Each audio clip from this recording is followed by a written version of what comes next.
Асхыз поселоктағы ортамақ школаның холына огонек олған сады кірше. Пүнгі күнді андар шитон пис пала жүрше. Хазна программазын толдырыр пөгінің олғын садында хоза орыныр кемнері көріліп барған. Эдипүл ненжетілі аярыжына поселокта шибіргі пис иркежекке олғын учрежденизе пөдіріліп барған.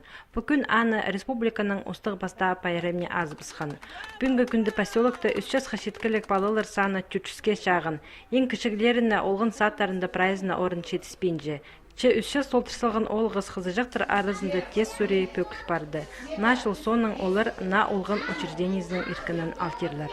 Бұлар пістің муниципальный учреждение, ұстық же пістің директор школының Тамара Георгиевна, аның ұстымызның по учреждение тоқынар.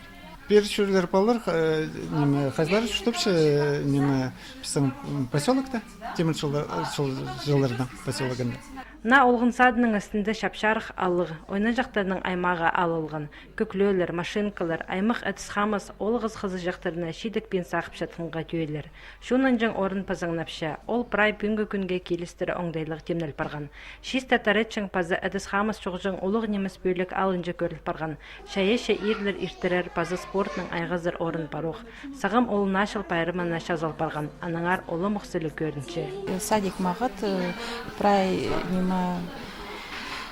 прайнима күрчі пілчеткін кізі бүдіргін по зданияны орыстылының шоқтыза. Прай предусмотрено палардың ойнажың местелері бар. Қайды органары столовый отдельно тұршы ордымында. Бүкін огонек олғын садының олғыз қызы жақтары алжаларға шайеше көзідік темне пергенер. Олғылар оларына көріп уға шөпсінгенер, иркежектерізір ашынып көргенер. Бүгін хостыра на пөдірілген учреждение хозы мындығы базы екі пөлік пөдірлері көрілші. Анды илік бала орын табылар.